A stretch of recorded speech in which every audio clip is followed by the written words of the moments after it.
Hey everybody, it's Marguerite from the DIY Duo. Today is pancake day and we are making pancakes from scratch. It's so easy. I'm going to show you how, and when you see how easy it is, and it really is super delicious, you're never going to buy pancake mix out of a box again. It's so simple. It requires just some flour, a little bit of sugar, some baking powder, some vanilla extract, an egg, and 5 tablespoons of butter, melted, and that pretty much, and if I didn't say milk, of course. And that's gonna get you pancakes or waffles, and I'm a waffle girl, so I'll be making waffles probably for 4 people. So the recipe will be in the description, don't worry about that, and I'm gonna show you how I get started. Okay, we're gonna start by doing a few things, and those few things are, we are going to melt 5 tablespoons of butter. And while we are melting that 5 tablespoons of butter on low heat, because we don't want to burn the butter, I'm going to mash up this banana. Okay, it's possible that you are hearing the butter melting on the stove. And I just kind of break up the banana in pieces, and then I take a fork and I just start mashing this up. There's really nothing to it. Okay, so this is my banana mashed up, and what I do, and it's just my preference to do it, is I do it in the measuring cup, so I know how much banana is actually in here, and it's already at a half a cup. And the reason why I want to know that is because when I'm ready to mix it with the milk, and the milk we need 1 1/4 cups, then I know I have to go all the way up to the 1 3/4 mark with the milk. And I don't like the smell of this milk, so I'm coming back with fresh milk. This is brand new. Smells perfect and fresh. So we're going 1 3/4.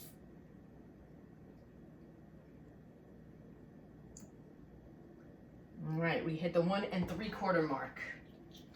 Now I'm going to mix the egg in, but let me put the milk back first.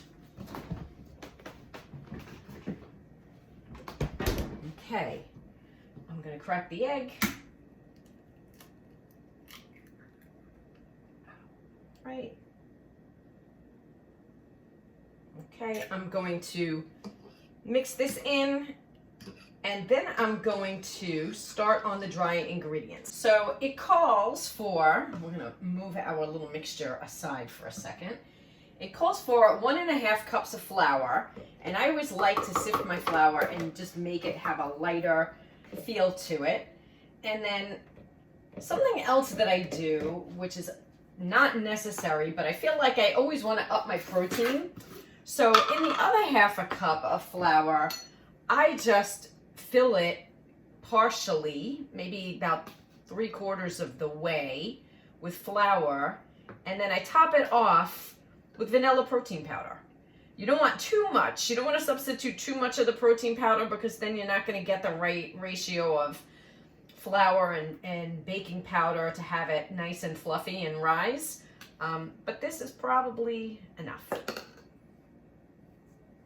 And now I'm going to sift that in there as well. Away.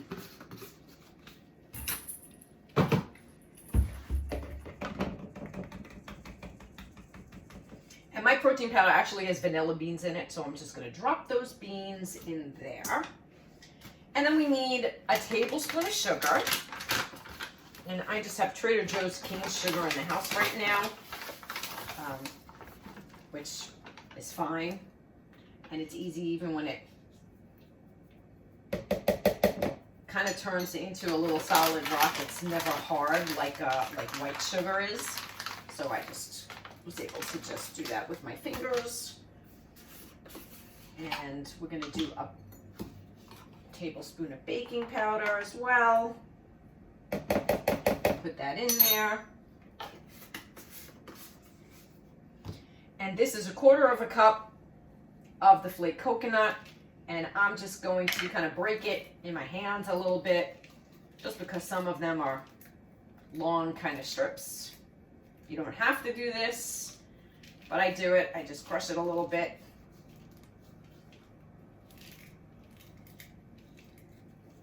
Okay. And now I'm going to grab my whisk.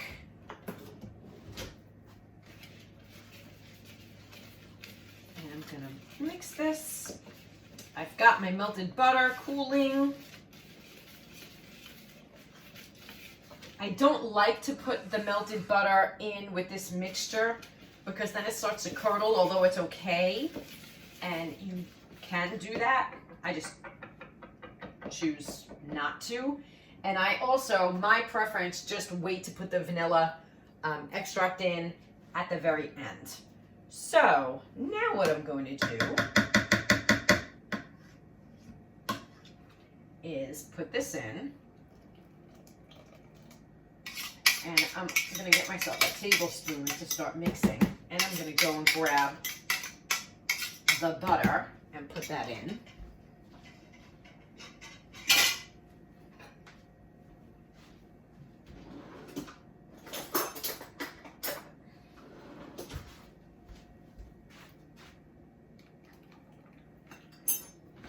And I also like to make sure that I get all the butter. You can see what I'm doing, yes. Again, I apologize for being in a galley kitchen. It's very hard for me to find a place to set up my phone to record this, but I see that you can see me, so that's a good thing. Now I'm just gonna gently stir it up. You don't wanna go crazy. You don't wanna use a mixer because then you're gonna toughen the batter. So you just want to make sure that you get a lot of the big major lumps out of the way.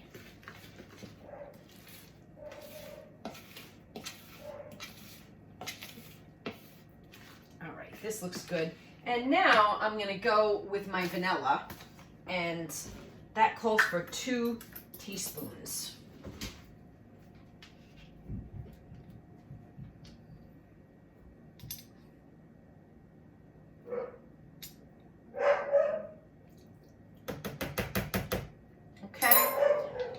Mix this, and then I'm going to actually let the batter rest. That's the secret. You actually need to let the batter rest a little bit before you make your pancakes or your waffles, because it just helps it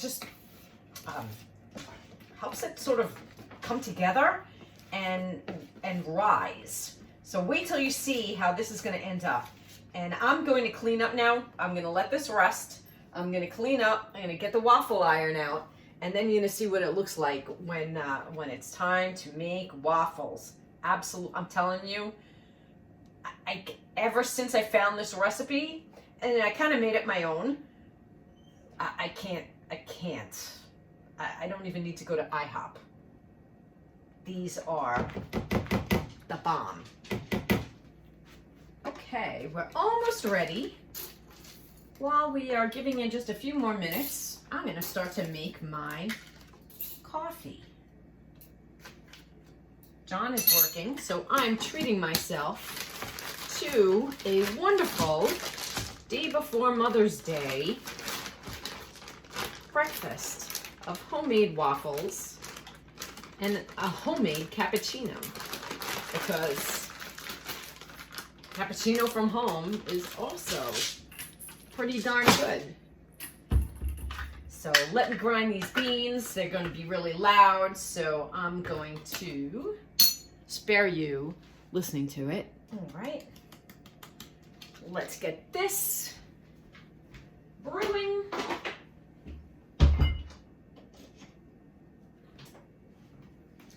And let's get our milk for the cappuccino ready in the frother. This, I don't know, $15 frother. And my $12 coffee grinder. Plus my Trader Joe's coffee and milk. I think by the time you buy, 2 Starbucks, double shot, double pump, venti, lavender, sunflower, whatever combination, macchiato you want, you probably already bought all the equipment you need to make your own at home. So, money saving tip, folks.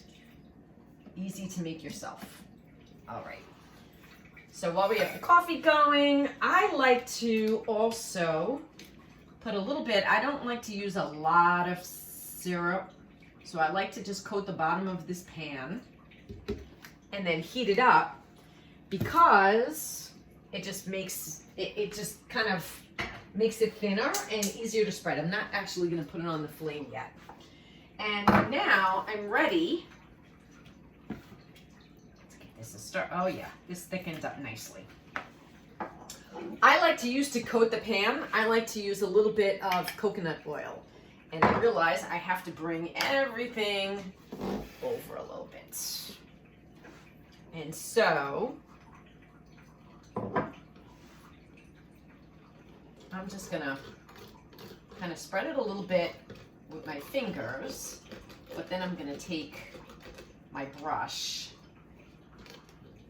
out of the drawer and I'll make sure that it gets into the grooves with the brush. Again, you could use butter, you could use, non-stick spray. I happen to like the taste that the coconut oil adds, the flavor that it adds, especially since I already have coconut in the mix itself. So I'm just gonna make sure it's in the grooves.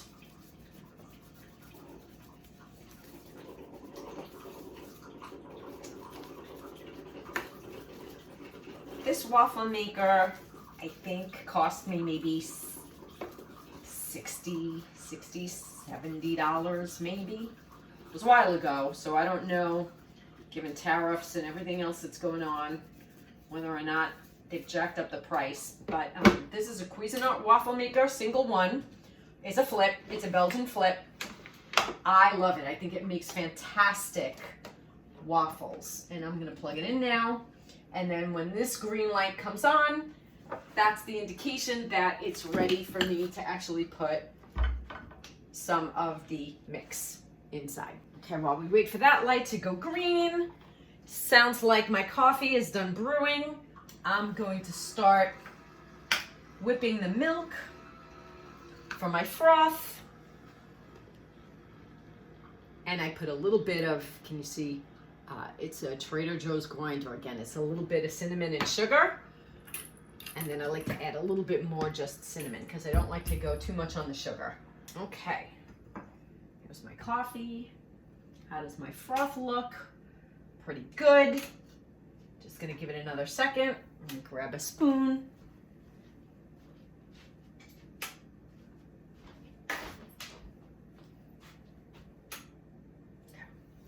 Shut this off and let's unplug it. See how it makes the froth? And now I'm just going to pour it in.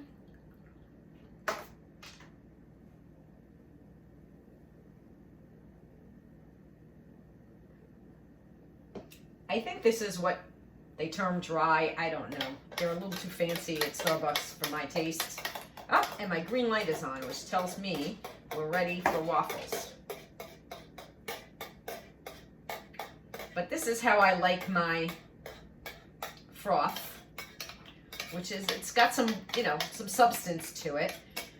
First, a little bit of milk goes in to mix with the coffee, and then I've got this nice layer of froth on top. So, let me hit it with the cinnamon sugar, just a little bit, just one grind, and some additional cinnamon.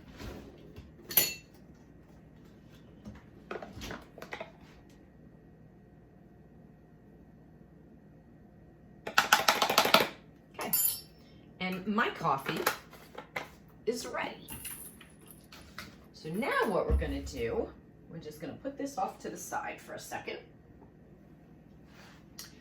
So my Cuisinart came with this scoop, which if you put your batter into this scoop, it will be the correct amount for the machine. So now I'm just going to take my spoon and I'm going to spoon some batter into the proper utensil to use for the Cuisinart.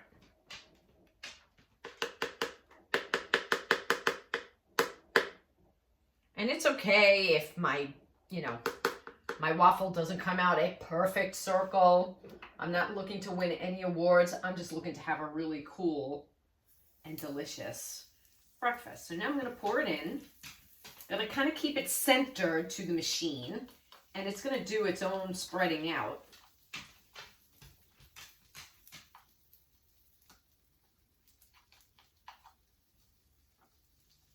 As you can see.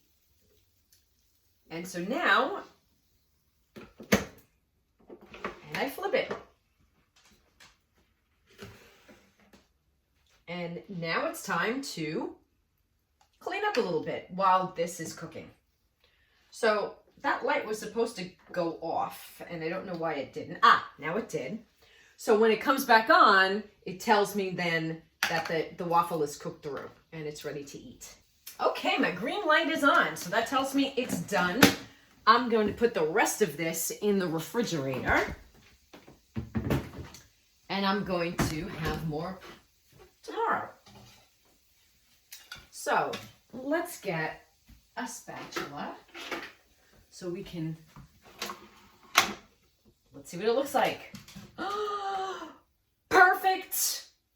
It is perfect. It is the perfect waffle. See it? Oh my goodness. Oh my goodness, I'm a happy camper. So now I'm gonna unplug it, let it cool down.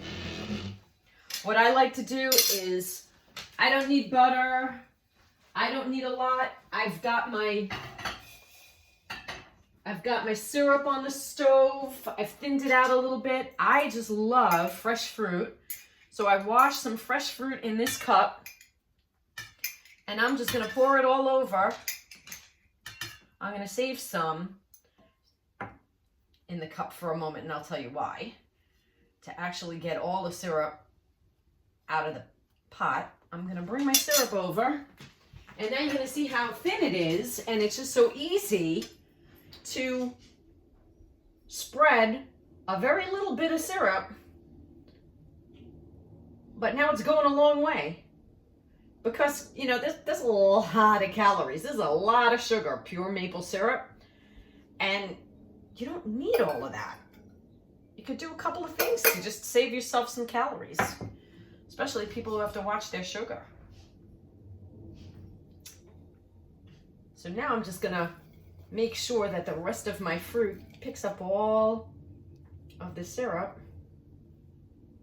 And there it is. You know, some people could get fancy. You could throw powdered sugar on it. You could do all sorts of things like that. To me, not necessary. This is perfect. This and my coffee, I'm in heaven. And I'm telling you, try it. You're going to love it as well. All right. Enjoy, everybody.